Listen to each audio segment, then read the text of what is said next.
Good morning, welcome to morning express. రాష్ట్రంలోని నేతన్నల తరపున CM Revanth కు బీఆర్ఎస్ వర్కింగ్ ప్రెసిడెంట్ కేటీఆర్ బహిరంగ లేఖాస్త్రాన్ని సంధించారు. కాంగ్రెస్ ప్రభుత్వం నేతన్నల కడుపు కొడుతుందని మండిపడ్డారు. కేసీఆర్ హయాంలో అమలైన చేనేత సంక్షేమ పథకాలను వెంటనే పునరుద్ధరించాలని డిమాండ్ చేశారు. నేతన్నలకు ఎన్నికల్లో ఇచ్చిన ఒక్క హామీ అమలు కాలేదని మండిపడ్డారు. చేనేత విషయంలో బీజేపీ కాంగ్రెస్ వైఖరి ఒక్కటేనని నిప్పులు జరిగారు. జాతీయ చేనేత దినోత్సవం సందర్భంగా నేతన్నలకు భరోసా కల్పించాలని విజ్ఞప్తి చేశారు. కమిషన్ల కోసం ప్రభుత్వ ఆర్డర్లన్నీ ప్రైవేటు సంస్థలకు వ్యక్తులకు అప్పచెప్తున్నారని ఆగ్రహం వ్యక్తం చేశారు కేటీఆర్. కేంద్రంలోని బీజేపీ ప్రభుత్వంతో నేతన్నలకు తీవ్ర నష్టం జరుగుతోందన్నారు.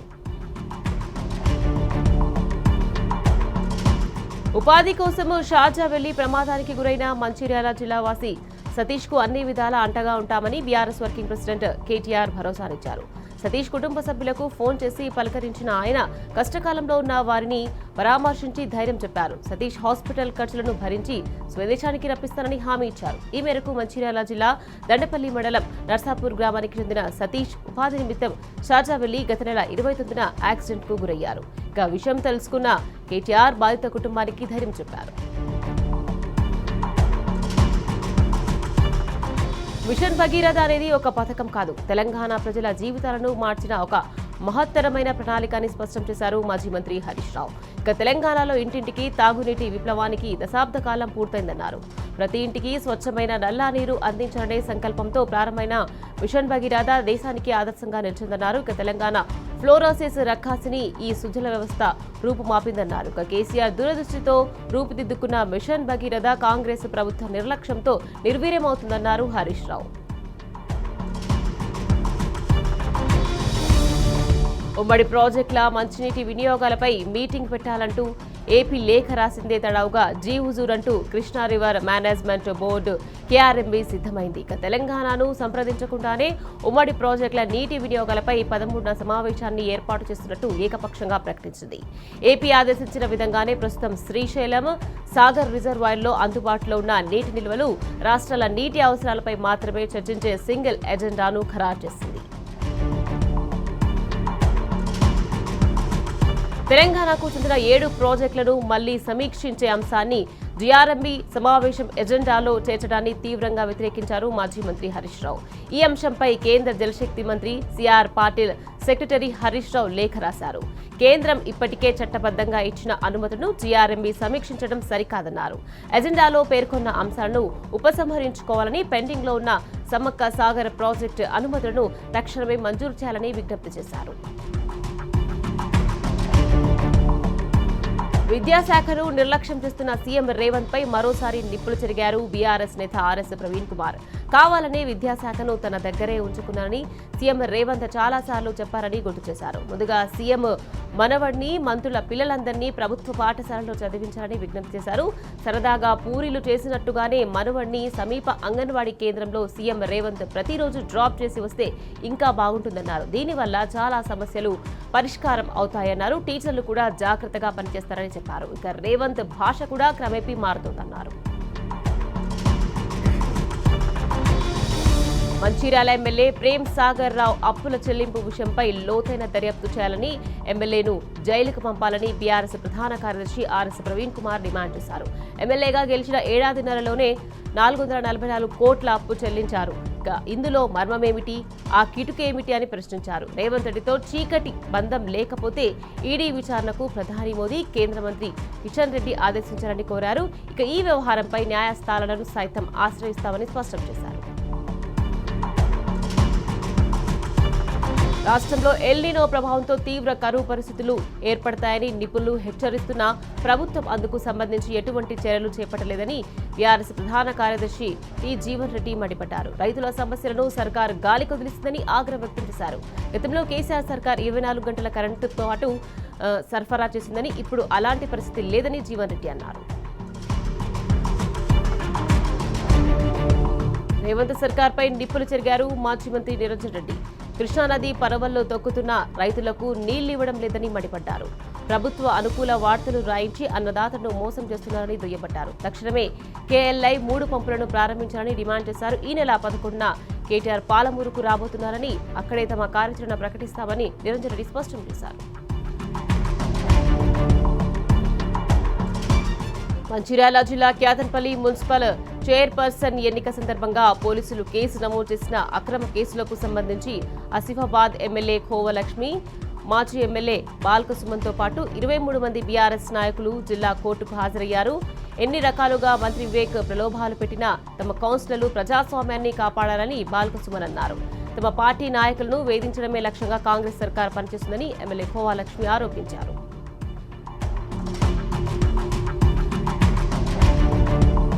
ప్రపంచం మొత్తం ఏఐ సాంకేతికతతో ముందుకు దూసుకెళ్తుంటే కాంగ్రెస్ నాయకులు మాత్రం క్షుద్ర పూచల ఆరోపణలకే పరిమితమవుతున్నారని జహీరాబాద్ ఎమ్మెల్యే మాణిక్ రావు మండిపడ్డారు.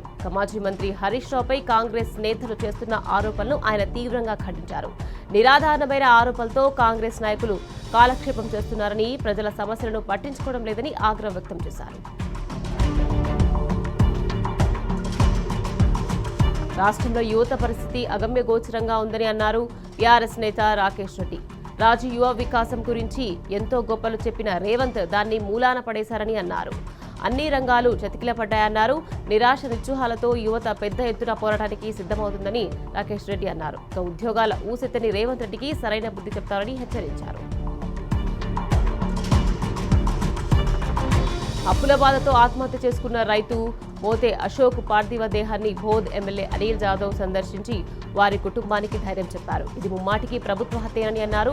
ఆత్మహత్య చేసుకున్న రైతు కుటుంబాన్ని ప్రభుత్వం అన్ని రకాలుగా ఆదుకోవాలని అనిల్ జాదవ్ డిమాండ్ చేశారు. రైతు బంధు ఎగ్గొట్టడం, రుణమాఫీలు చేయకపోవడంతో రైతులు తీవ్ర నిరాశకు లోనవుతున్నారని అన్నారు.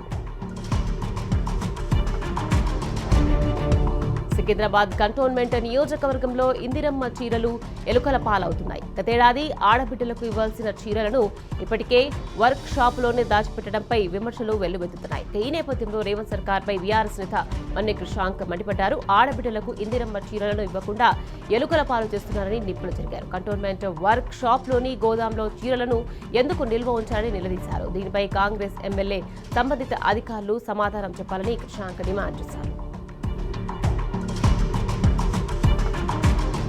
హైడ్రాలో ఫైర్ ఎన్ఓసీల కుంభకోణం కలకలం రేపింది. గత 3 రోజులుగా ఈ నకిలీల వ్యవహారంపై విచారణ జరుపుతున్న అధికారులు నెల రోజుల క్రితమే నకిలీల భాగోతం బయటపడినప్పటికీ అప్రమత్తం కాకపోవడం గమనార్హం. హైడ్రా కమిషనర్ రంగనాథ్ సంతకం ఫోర్జరీ చేశారంటూ 8 కాలేజీలపై గత నెల 4న పోలీసులకు ఫిర్యాదు చేసిన అధికారులు ఇప్పటి వరకు ఈ వ్యవహారం బయటకు పొక్కకుండా తాము జారీ చేసిన ఎన్ఓసీల్లో ఎన్ని నకిలీవో తేల్చడంలో గోప్యత పాటిస్తున్నారు.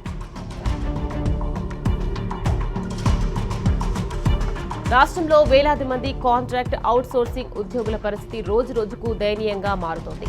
ప్రతి నెల 1వ తేదీనే వేతనాలు చెల్లిస్తామని ప్రభుత్వం పదే ప్రకటిస్తున్నా, జీవోలు జారీ చేస్తున్న క్షేత్రస్థాయిలో మాత్రం అది అమలు కావడం లేదు. నెలల తరబడి జీతాలు అందక చిరు ఉద్యోగులు అప్పుల ఊబిలో కూరుకుపోతున్నారు. పోలీసు ఉద్యోగాల నోటిఫికేషన్ నిరుద్యోగ అభ్యర్థుల్లో తీవ్ర మానసిక క్షోభ, అసంతృప్తిని రగిలిస్తున్నది. కాంగ్రెస్ అధికారంలోకి వచ్చిన తొలి ఏడాదిలోనే 2 లక్షల ఉద్యోగాలు భర్తీ చేస్తామని ప్రకటించినప్పటికీ ప్రస్తుతం విడుదల చేసిన నోటిఫికేషన్లో ఎన్ని నిబంధనల చిక్కులు ఎదురవుతున్నాయి. వయో పరిమితి సడలింపు, లాంగ్ జంప్ పెంచడం, డ్రైవింగ్ లైసెన్స్ తప్పనిసరి చేయడంతో పాటు గ్రేటర్ పరిధిలోని ఉద్యోగులు మినహాయించడం వంటి అంశాలు తీవ్ర ఆందోళనకు గురి చేస్తున్నాయి. అభ్యర్థులు వాపోతున్నారు. మెదక్ జిల్లా వెల్దుర్తి ఎంపీడీఓ కార్యాలయంలో బీజీబీ రామ్జీ ఉపాధి హామీ పథకం, జలసిరి పథకంపై సమీక్ష సమావేశం నిర్వహించింది. ఈ సమావేశానికి నర్సాపూర్ ఎమ్మెల్యే సునీతా లక్ష్మారెడ్డి ముఖ్య అతిథిగా హాజరయ్యారు. గ్రామాల్లో నెలకొన్న సమస్యలపై సమావేశంలో చర్చించారు. వెల్దుర్తి మండల కేంద్రంకు మంజూరైన తెలంగాణ పబ్లిక్ స్కూల్ మండల కేంద్రంలోని నిర్మాణం చేపట్టాలంటూ గ్రామస్తులు పెద్ద ఎత్తున ప్లకార్డులు పట్టుకుని నిరసన తెలిపి వినతి పత్రం అందజేశారు. కొమరంభీం ఆసిఫాబాద్ జిల్లాలో బీఆర్ఎస్ లోకి జాయినింగ్స్ జోరుగా జరుగుతున్నాయి. కాగజ్ నగర్ పట్టణంలోని 4వ వార్డుకు చెందిన పలు పార్టీల నాయకులు బీఆర్ఎస్ పార్టీలో చేరారు. వారికి బీఆర్ఎస్ రాష్ట్ర ప్రధాన కార్యదర్శి డాక్టర్ ఆర్ఎస్ ప్రవీణ్ కుమార్ గులాబీ కండువా కప్పి పార్టీలోకి ఆహ్వానించారు. పార్టీ బలోపేతానికి కలిసికట్టుగా కృషి చేయాలని పిలుపునిచ్చారు. టీ న్యూస్ ఎఫెక్ట్తో ఎట్టకేలకు వేములవాడ గుడి చెరువు బండ పార్క్ ఓపెన్ అయింది. 3 మంత్రులు ఆర్భాటంగా ప్రారంభించిన ఈ పార్క్ను అందుబాటులోకి తేకుండా ప్రభుత్వం గాలికి వదిలేసింది. దీనిపై టీ న్యూస్ వరుస కథనాలు ప్రసారం చేయడంతో అధికారులు స్పందించారు. పార్క్ గేట్ ఓపెన్ చేసి ప్రజలకు అందుబాటులో తెచ్చారు. దీంతో స్థానికులు ఆనందం వ్యక్తం చేస్తూ టీ న్యూస్ కు కృతజ్ఞతలు తెలుపుతున్నారు. పెద్దపల్లి జిల్లా రామగుండం కార్పొరేషన్లో అభివృద్ధి పేరిట కూల్చివేతల పర్వం ఇంకా కొనసాగుతూనే ఉంది. ఇక గోదావరి ఖని తిలక్ నగర్ వద్ద ఇటీవల చిరు వ్యాపారులు కట్టుకున్న షాపులను సింగరేణి అధికారులు అనుమతి లేదంటూ కూల్చేశారు. ఇక తాజాగా రామగుండం కార్పొరేషన్ టౌన్ ప్లానింగ్ అధికారులు ఎల్బీనగర్ వద్ద ఉన్న చిరు వ్యాపారుల నిర్మాణాలను అనుమతి లేదంటూ నేలమట్టం చేశారు. దీంతో రోడ్డున పడిన చిరు వ్యాపారులు ఆగ్రహం వ్యక్తం చేస్తున్నారు. రోడ్డు విస్తరణలో కోల్పోయిన మా షాపులను తిరిగి నిర్మించుకోవాలని పాలకులు చెప్పడంతో నిర్మించుకుంటున్నామని పేర్కొంటున్నారు. అడుగడుగున నిర్లక్ష్యం, పట్టని వైనం. కాంగ్రెస్ హయాంలో ఎక్కడ చూసినా ఇబ్బందులు, కష్టాలే. నారాయణపేట జిల్లా ఆసుపత్రిలో విద్యుత్ సరఫరా నిలిచిపోవడంతో ఓ రోజంతా రోగులు పడిన అవస్థలు అన్నీ ఇన్ని కావు. ఉక్కపోత, దోమల బెడతో రోగులు నానా ఇక్కట్లు పడ్డారు. ఎవరిని అడిగినా, ఎవరిని ప్రశ్నించినా సమాధానమే లేదు. దీంతో సర్కార్ తీరుపై ప్రజలు మండిపడుతున్నారు. కమలాపూర్ మండల కేంద్రంలోని ప్రాథమిక వ్యవసాయ సహకార సంఘం ఆధ్వర్యంలో సోలార్ పవర్ ప్లాంట్ కు శ్రీకారం చుట్టారు. రాష్ట్ర సహకార బ్యాంక్ అధ్యక్షుడు కొండూరి రవీందర్రావు. ఇక హుజూరాబాద్ ఎమ్మెల్యే పాడి కౌశిక్ రెడ్డి భూమి పూజ చేశారు. 2 కోట్ల నాబార్డ్ నిధులతో సోలార్ పవర్ ప్లాంట్ నిర్మించానన్నారు. ఇక యువత భారతదేశానికే తెలంగాణ దిక్సూచిగా మారిందన్నారు. ఇక తెలంగాణ తొలి ముఖ్యమంత్రి కేసీఆర్ ఇచ్చిన స్వేచ్ఛ సహకార సంఘాల బలోపేతానికి ఎంతగానో తోడ్పడిందన్నారు. మధ్యాహ్న భోజన పథకం కార్మికుల యూనియన్ సిఐటియు ఆధ్వర్యంలో మంచిర్యాల ఎమ్మెల్యే ప్రేమ్ సాగర్ రావు ఇంటి ముందు నిరసన చేపట్టారు. ఎన్నికల్లో ఇచ్చిన హామీలను ప్రభుత్వం వెంటనే అమలు చేయాలని సిఐటియు జిల్లా ప్రధాన కార్యదర్శి రంజిత్ డిమాండ్ చేశారు. ఇక పెరిగిన ధరలకు అనుగుణంగా వేతనాలు పెంచి ఇవ్వాలని అన్నారు. ఇక పెరిగిన ధరలకు అనుగుణంగా మెమో ఛార్జీలు పెంచాలని డిమాండ్ చేశారు.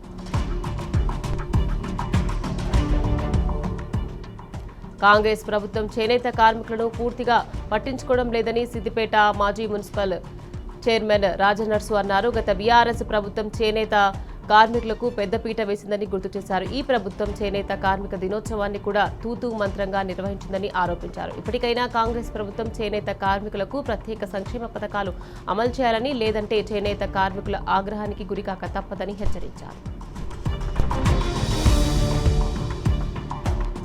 సింగరేణిలో మారుపేర్ల సమస్యను పరిష్కరించి విజిలెన్స్ పెండింగ్ కేసులను వన్ టైమ్ సెటిల్మెంట్ చేసి ఉద్యోగాలు కల్పించాలని సింగరేణి కార్మికుల వారసులు డిమాండ్ చేశారు. ఇక పెద్దపల్లి జిల్లా గోదావరి ఖని సింగరేణి జీఎం కార్యాలయం ఎదుట పెద్ద ఎత్తున నిరసన దీక్ష చేపట్టారు. తమ సమస్యను పరిష్కరించాలని ప్లకార్డులను ప్రదర్శించారు. ఇక కాంగ్రెస్ ప్రభుత్వం ఇచ్చిన హామీ మేరకు ఉద్యోగ ఉపాధి అవకాశాలు కల్పించాలని డిమాండ్ చేశారు.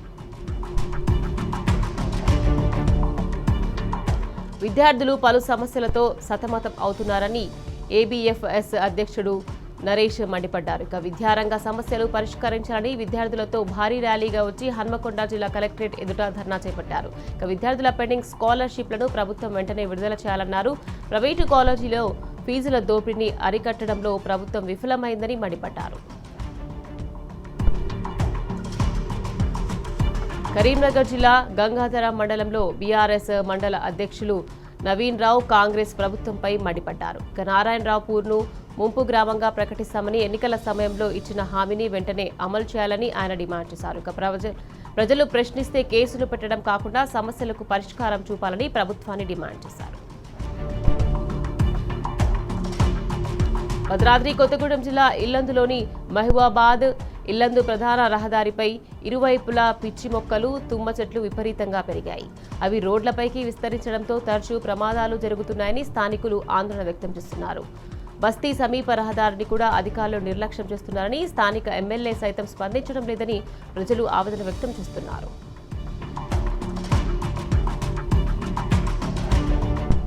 కాంగ్రెస్ ప్రభుత్వంపై పెన్షనర్లు పోరుబాట పట్టారు. బకాయిలు చెల్లించాలంటూ హైదరాబాద్ ఇందిరా పార్క్ వద్ద మహాధర్నా చేపట్టారు. రేవంత్ సర్కార్కు వ్యతిరేకంగా నినాదాలతో హోరెత్తించారు. ఇక రాష్ట్రంలోని అన్ని జిల్లాల నుంచి భారీగా తరలి వస్తూ పెద్ద ఎత్తున ఆందోళన చేశారు. పీఆర్సీ తక్షణామలు 6 డిఏల బకాయిలను వెంటనే విడుదల చేయాలని డిమాండ్ చేశారు. హెల్త్ కార్డుల సమస్యలు వెంటనే పరిష్కరించాలని రాష్ట్ర ప్రభుత్వాన్ని కోరారు. పెన్షనర్ల కోసం ప్రత్యేక డైరెక్టరేట్ ఏర్పాటు చేయాలని డిమాండ్ చేస్తున్నారు. ఫీజు రియంబర్స్మెంట్ బకాయిలను విడుదల చేయాలని డిమాండ్ చేస్తూ బీసీ విద్యార్థి సంఘం హైదరాబాద్ కలెక్టరేట్ ను ముట్టడించింది. లక్డీకాపూల్ రైల్వే స్టేషన్ నుండి కలెక్టరేట్ కార్యాలయం వరకు ర్యాలీగా వచ్చిన విద్యార్థులను పోలీసులు అడ్డుకున్నారు. ఫీజు రియంబర్స్మెంట్ పథకాన్ని ఎత్తివేయాలనే కుట్రను ముఖ్యమంత్రి విరమించుకోవాలని విద్యార్థి సంఘం నేతలు డిమాండ్ చేశారు. పాత పద్ధతిలోనే ఈ పథకాన్ని కొనసాగించాలని 10,000 ర్యాంక్ నిబంధనను ఎత్తివేయాలన్నారు. ఇక ఈ నెల 15లోగా 10,000 కోట్ల బకాయిలు చెల్లించకపోతే ముఖ్యమంత్రి ఇంటిని ముట్టడిస్తామని హెచ్చరించారు. నాగర్ కర్నూలు జిల్లాలో భూముల సర్వే అంశం ఉద్రిక్తతకు దారితీసింది. చారకొండ మండలం తిమ్మాయిపల్లిలోని వ్యవసాయ భూముల్లో ఎలాంటి సమాచారం లేకుండానే సర్వే పేరుతో రాళ్లు పాతారంటూ రైతులు ఆందోళనకు దిగారు. ఎలాంటి అవసరాలకైనా తమ భూములను ఇచ్చే ప్రసక్తి లేదని రైతులు తెగేసి చెబుతున్నారు.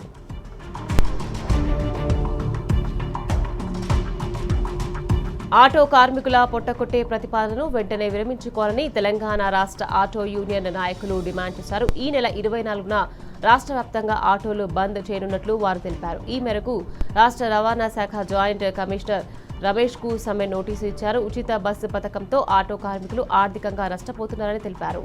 ఇప్పుడు ఈవీ ఆటోలు తెస్తే ఉన్న ఉపాధిని కూడా కోల్పోయే పరిస్థితి ఏర్పడుతుందని ఆవేదన వ్యక్తం చేశారు.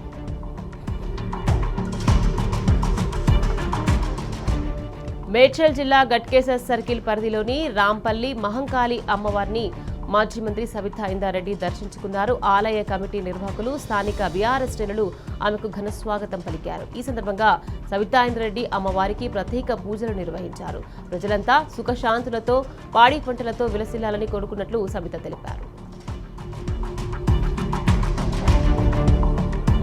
జోగులాంబ గద్వాల్ జిల్లా అలంపూర్లో జోగులాంబ అమ్మవారి ఆలయంలో ఆషాఢ మాసం సందర్భంగా ప్రత్యేక పూజలు ఘనంగా నిర్వహించారు. శుక్రవారం అమ్మవారు శాకాంబరి అలంకారంలో భక్తులకు దర్శనమిచ్చారు. వివిధ రకాల పండ్లు, కూరగాయలు, రంగురంగుల పూలతో అమ్మవారిని సుందరంగా అలంకరించారు. శాకాంబరి రూపంలో వెలసిన అమ్మవారిని దర్శించుకునేందుకు భక్తులు పెద్ద సంఖ్యలో తరలివచ్చారు. రాజన్న సిరిసిల్ల జిల్లా రుద్రంగి మండల కేంద్రంలోని దసరా నాయక్ తండాలో గిరిజనుల సాంప్రదాయ తీజ్ పండుగను ఘనంగా నిర్వహించారు.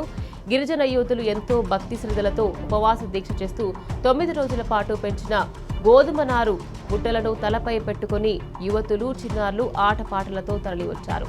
సేవాలాల్ మహారాజ్ తల్లికి ప్రత్యేక పూజలు చేసి చెరువులో నిమజ్జనం చేశారు.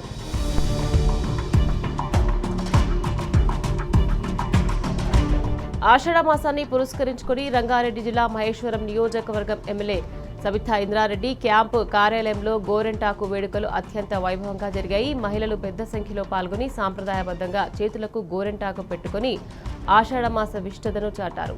సబితా ఇంద్రారెడ్డి వేడుకల్లో పాల్గొని మహిళల్లో నూతనోత్తేజాన్ని నింపారు. ఆషాఢ మాసంలో గోరెంటాకు పెట్టుకోవడం మన సాంప్రదాయమన్నారు. గోరెంటాకు మహిళల ఆరోగ్యానికి ఎంతో మేలు చేస్తుందని వివరించారు. ప్రసిద్ధ జ్యోతిర్లింగ క్షేత్రం శ్రీశైలంలో వర్రయాగ సహిత విశేష పూజలు వైభవంగా ప్రారంభమయ్యాయి. 5 రోజుల పాటు జరగనున్న ఈ పూజలు ఎంతో విశిష్టమైనవని, ఇందులో భాగంగా ప్రధాన ఆలయ గోపురం నుంచి మహర్షి చిత్రపటంతో ఆలయ ప్రవేశం నిర్వహించారు. అనంతరం అక్క మహాదేవి అలంకార మంటపంలో సంకల్ప పఠనం జరిగింది. ఈ పూజలకు పెద్ద ఎత్తున భక్తులు హాజరయ్యారు.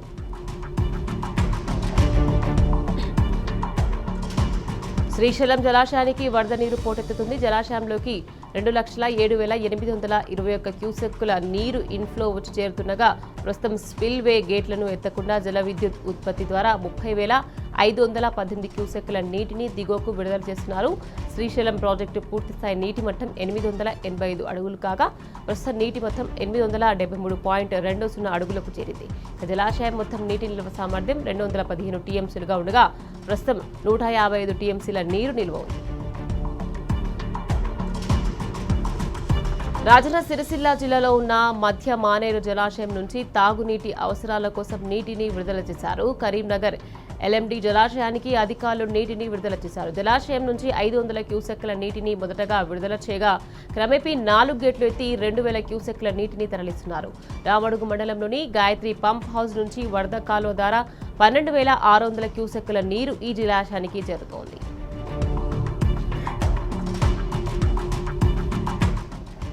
రాష్ట్రంలో కాంగ్రెస్ నాయకుల దౌర్జన్యాలు కొనసాగుతున్నాయి. ఇక కాంగ్రెస్ నాయకులు కనీస మర్యాద పాటించట్లేదు. ఎక్కడికెళ్లినా ప్రోటోకాల్ ఉల్లంఘనకు పాల్పడుతున్నారు. సికింద్రాబాద్ చెక్కుల పంపిణీలో రసాబస నెలకొంది. ఎమ్మెల్యే పద్మారావు గౌడ్ రాకుండా చెక్కులు పంపిణీ ఏంటని బీఆర్ఎస్ నాయకులు నిలదీశారు. ఎమ్మెల్సీ వల్మూరి వెంకట్ చెక్కులు పంపిణీ చేయడంపై ఆగ్రహం వ్యక్తం చేశారు. సీఎం డౌన్ డౌన్ అంటూ నినాదాలు చేశారు.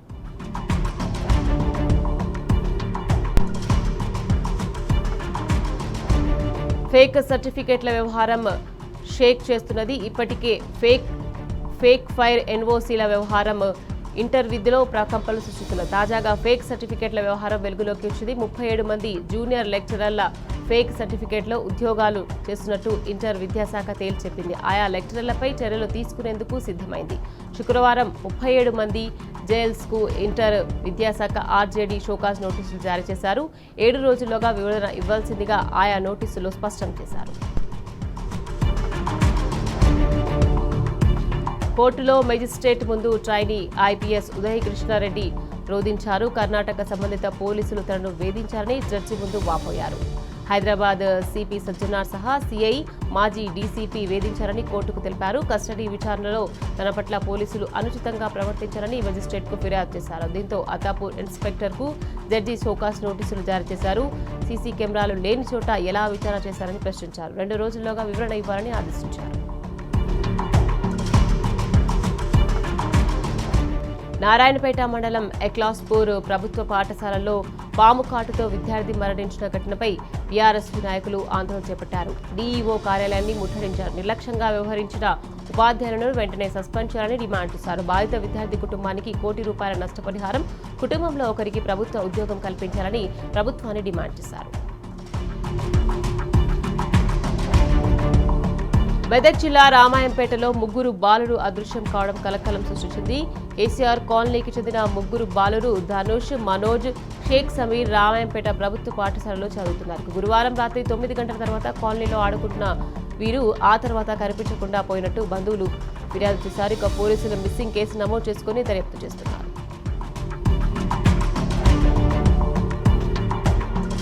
జగిత్యాల జిల్లా మల్యాల మండలంలోని ఊకపల్లి డబుల్ బెడ్రూమ్ ఇళ్లలో జరిగిన సామూహిక అత్యాచారం ఘటనలో 4 నిందితులను పోలీసులు అరెస్ట్ చేశారు. బాధితురాలు తనకు పరిచయం ఉన్న వారి ఇంటికి వెళ్లిన సమయంలో ఈ ఘటన జరిగినట్లు నిర్ధారణ అయిందన్నారు. శ్రీకాంత్, నరేష్, మల్లేశం, ఆంజనేయులు కలిసి నేరానికి పాల్పడినట్లు విచారణలో తేలిందని సిఐ తెలిపారు. ఇక ప్రధాన నిందితులైన శ్రీకాంత్, నరేష్లపై ఇప్పటికే రౌడీ షీట్లు ఉన్నాయని పేర్కొన్నారు. ప్రభుత్వ ఆసుపత్రిలో డ్యూటీకి డుమ్మా కొట్టి తన స్థానంలో ఓ ప్రైవేటు వ్యక్తిని కూర్చోబెట్టిన deputy civil surgeon doctor K రమేష్పై ప్రభుత్వం వేటు వేసింది. రోగుల ప్రాణాలతో చెలగాటమాడుతున్న బాధ్యతారహితంగా ప్రవర్తించిన ఆ వైద్యుడిని సస్పెండ్ చేస్తూ ఆరోగ్య శాఖ ఉత్తర్వులు జారీ చేసింది. అనధికారికంగా విధులు నిర్వహించిన ప్రైవేటు వ్యక్తిపై క్రిమినల్ చర్యలు తీసుకోవాలని ఆరోగ్య శాఖ నిర్ణయించింది. హాస్పిటల్ సూపరింటెండెంట్ పైన శాఖపరమైన చర్యలు తీసుకోనుంది. కాచిగూడ కమేలాలో హెచ్ ఫాస్ట్ అధికారులు ఆకస్మిక తనిఖీలు నిర్వహించారు. 60 కిలోల కుళ్లిపోయిన మాంసాన్ని స్వాధీనం చేసుకున్నారు. కుళ్లిన మాంసాన్ని అక్రమంగా నిల్వ ఉంచి విక్రయిస్తున్నట్లు సికింద్రాబాద్ టాస్క్ ఫోర్స్ పోలీసులకు అందిన సమాచారంతో ఈ దాడులు చేపట్టారు. నిబంధనలకు విరుద్ధంగా కుళ్లిన మాంసాన్ని నిల్వ ఉంచిన యజమాని అఖిల్పై కేసు నమోదు చేసి చలాన్ విధించినట్లు పోలీసులు తెలిపారు.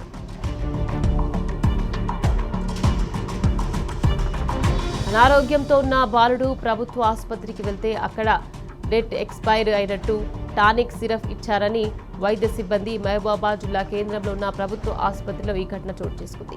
మురళి అనే వ్యక్తి తన 4 ఏళ్ల కుమారుడు రాజు వాంతులు విరోచనాలు అవుతుండడంతో ఆసుపత్రికి తీసుకెళ్లాడు. ఓపీలో పరీక్షించి డాక్టర్ సిరప్ రాయగా అక్కడ వైద్య సిబ్బంది డేట్ ఎక్స్పైర్ అయిన సిరప్ ఇచ్చారు. ఇదేంటని ప్రశ్నిస్తే మేం ఇవ్వలేదని బుకాయించగా బాలుడికి, బంధువులకు, సిబ్బందికి మధ్య వాగ్వాదం జరిగింది. తర్వాత జరిగిన పొరపాటుకు క్షమాపణలు చెప్పారు. ప్రియునితో కలిసి తన భార్య తనను హత్య చేసేందుకు ప్రయత్నిస్తున్నారని ఆరోపిస్తూ ఓ భర్త పోలీసులను ఆశ్రయించారు. మహబూబాబాద్ జిల్లా డోర్నకల్ మండలం చిలుకోడు గ్రామానికి చెందిన రాజరాజేశ్వరరావు అనే వ్యక్తి తన భార్య భవానీ తనను హత్య చేయించేందుకు ప్రియుడు సైదులతో కలిసి కుట్ర పన్నిందంటూ డోర్నకల్ పోలీస్ స్టేషన్లో రాజేశ్వరరావు ఫిర్యాదు చేశారు. ఇందుకు సంబంధించిన సెల్ ఫోన్ సందేశాలు, ఇతర ఆధారాలను సేకరించి పోలీసులకు సమర్పించినట్లు పేర్కొన్నారు. బంగాళాఖాతంలో ఉపరితల ఆవర్తనం రుతుపవనాల ద్రోణి ప్రభావంతో తెలంగాణలో ఉరుములు మెరుపులతో కూడిన తేలికపాటి నుంచి మోస్తారు వర్షాలు కురిసే అవకాశం ఉందని వాతావరణ కేంద్రం తెలిపింది. గంటకి 35 నుంచి 40 కిలోమీటర్ల వేగంతో ఈదురుగాలులు వీచే అవకాశం ఉందని పేర్కొంది.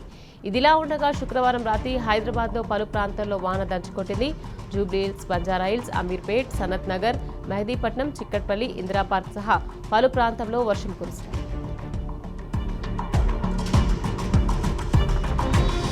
భారతదేశం ప్రతిపాదించిన విదేశీ విరాళాల నియంత్రణ చట్టం సవరణ బిల్లు పూర్తిగా భారత అంతర్గత వ్యవహారమని భారత విదేశాంగ శాఖ అధికార ప్రతినిధి రణ్దీప్ జైస్వాల్ స్పష్టం చేశారు. అమెరికా కాంగ్రెస్ సభ్యుడు రైలీ మూర్ ఈ బిల్లుపై చేసిన విమర్శలను తిప్పికొట్టారు. కేవలం భారతదేశమే కాదు, అమెరికాతో సహా ప్రపంచంలోని అనేక దేశాలు విదేశీ నిధుల ప్రవాహాన్ని నియంత్రించడానికి కఠినమైన చట్టాలను అమలు చేస్తున్నాయని ఆయన గుర్తు చేశారు.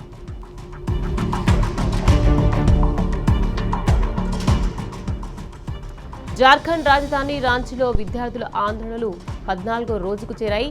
జేపీఎస్సీ, జేఎస్ఎస్సీ పరీక్షల్లో అవకతవకలు, పేపర్ లీకేజీలపై సీబీఐ దర్యాప్తు డిమాండ్తో నిరసనలు కొనసాగుతున్నాయి. బాధ్యులపై కఠిన చర్యలు తీసుకోవడంతో పాటు సమగ్ర విచారణ జరపాలని నిరాహార దీక్షలు చేస్తున్నారు. ఈ నెల 10న అసెంబ్లీ ముట్టడికి పిలుపునిచ్చారు. ఇక ఈ నేపథ్యంలో నగరంలో భద్రతను కట్టుదిట్టం చేశారు పోలీసులు.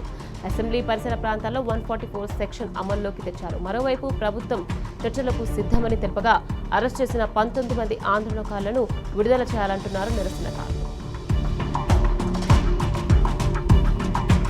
ఒడిశాలోని భలేశ్వర్ జిల్లాలో షాకింగ్ ఘటన జరిగింది. ఖరీదా గ్రామంలో సామూహిక విందులో పాల్గొన్న 70 మందికి పైగా గ్రామస్తులు తీవ్ర అస్వస్థతకు లోనయ్యారు. అందులో 30 మందికి పైగా చిన్నారులే. ఒక గృహప్రవేశ వేడుకల్లో ఈ ఘటన జరిగినట్టు పోలీసులు తెలిపారు. ఈ వేడుకల్లో భోజనాలు చేసిన వారి ఆరోగ్యం ఒక్కసారిగా క్షీణించడంతో స్థానికంగా తీవ్ర ఆందోళన నెలకొంది. విందులో అందించిన ఆహారం, నీరు తీసుకున్న దాదాపు అందరూ విరోచనాలు బారిన పడ్డారు. అస్వస్థతకు గురైన వారిలో పరిస్థితి విషమంగా ఉన్న 50 మందిని తక్షణమే చికిత్స నిమిత్తం ధనేశ్వర్ ఆసుపత్రికి తరలించగా మిగిలిన వారికి ప్రాథమిక చికిత్స అందిస్తున్నారు. గుజరాత్ రాష్ట్రంలోని మోర్బీ జిల్లాలో ఓ వింత ఘటన ఆశ్చర్యానికి గురిచేస్తోంది. వీర్పడ్డా గ్రామంలోని ఓ వ్యవసాయ బావిలో నీరు సముద్ర అలలను తలపిస్తుంది. చుట్టుపక్కల గ్రామాల ప్రజలు తండోపతండాలుగా వచ్చి చూస్తున్నారు. ఇక కలెక్టర్ స్వప్నిక్ ఖరేకు ఈ సమాచారం చేరగా బావిలోని అలలపై వెంటనే విచారణకు ఆదేశించారు. అనంతరం గ్రౌండ్ వాటర్ సిబ్బంది స్పాట్కు చేరుకొని బావిలోని అలలకు కారణాలను అన్వేషించారు. జిల్లా భూగర్భ శాస్త్రవేత్తల బృందం బావిని పరిశీలించింది.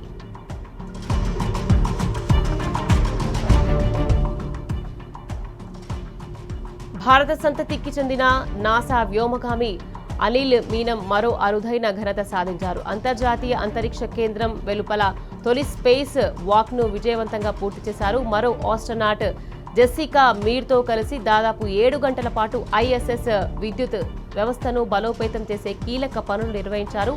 సోలార్ ప్యానెళ్లు అమర్చడానికి అవసరమైన హార్డ్వేర్ పనిని కంప్లీట్ చేశారు. కాగా కేరళకు చెందిన అనిల్ నాసా అత్యంత ప్రతిష్టాత్మకంగా ఎంపిక చేసిన వ్యోమగాముల్లో ఒకరిగా గుర్తింపు పొందారు.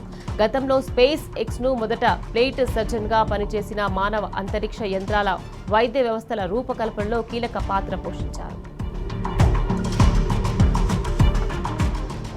పశ్చిమాసియాలో ఉద్రిక్తతల వేళ పాక్, సౌదీ, టర్కీ దేశాల మధ్య చారిత్రక ఒప్పందం కుదిరింది. మక్కా జాయింట్ డిఫెన్స్ అగ్రిమెంట్ పేరుతో ఆయా దేశాల మధ్య త్రైపాక్షిక ఒప్పందం కుదిరింది. ఈ ఒప్పందం ప్రకారం ఆ 3 దేశాల్లో ఏ దేశంపై దాడి జరిగినా 3ంటిపై దాడి జరిగినట్టు పాక్, సౌదీ, టర్కీ పరిగణించనున్నాయి. ఒప్పందం ద్వారా ఉమ్మడి సైనిక విన్యాసాలు, రక్షణ దళాలకు ప్రత్యేక శిక్షణ ఇవ్వనున్నాయి.